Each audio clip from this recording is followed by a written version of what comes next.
What's up mga kapangit? For this video mga kapangit, nagkasinabot mi sa akong duha ka mega nga mga ligo mi dito sa Ocean Blue Sea. Well, actually, last year pa jud ni siya nga plano ug karon finally, after waiting for thousands of years, nahitabo na jud in taon mga kapangs. Og wala na din ako na-appeal og record ang uban pang mga drama sa kinabuhi mga kapangit, kay gikapoy na ang inyong Queen of Queens sa kapangitan.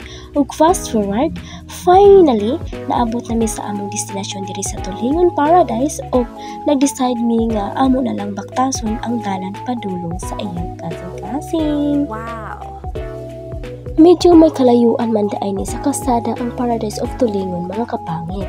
And the funny thing is, nagpataka-taka na lang ni og agi, nagdugay-dugay hinuon mi.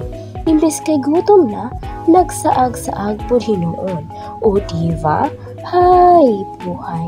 Karon na lang gani nato kuluran ang atong mga plano sa kagahapon, nagpangapas mo pa hinuon ta.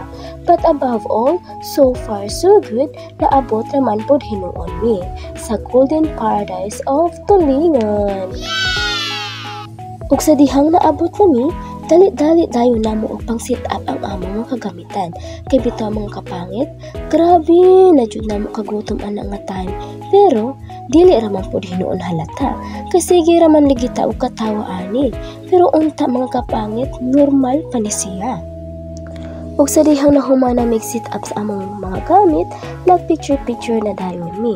O diva, dili jud kalimtan ang picture bisan pag nangapas mo na ta. And after spending a bunch of time sa pag-picture mga kapangit, before mi nangaon, nag-pray usa mi. Syempre, dili jud na nato kalimtan pasalamatan ang Ginoo. Ug sa among pagpangaon, dili jud namo malikyan ang pagmarites mga kapangs. Syempre, talent na sa Pinoy.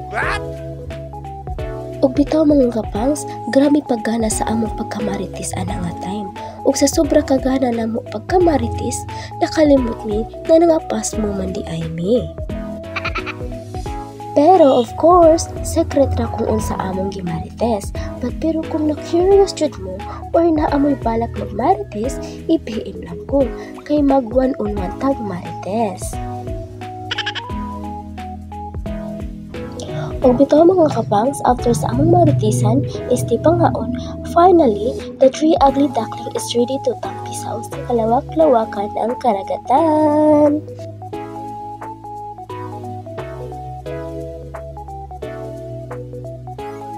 Ug duli na nako dugayon pa mga kapangit, diri na lang kutob, manguli na mi kay so very hapon na. Bye-bye! Salamat sa pagtanaw o pamati!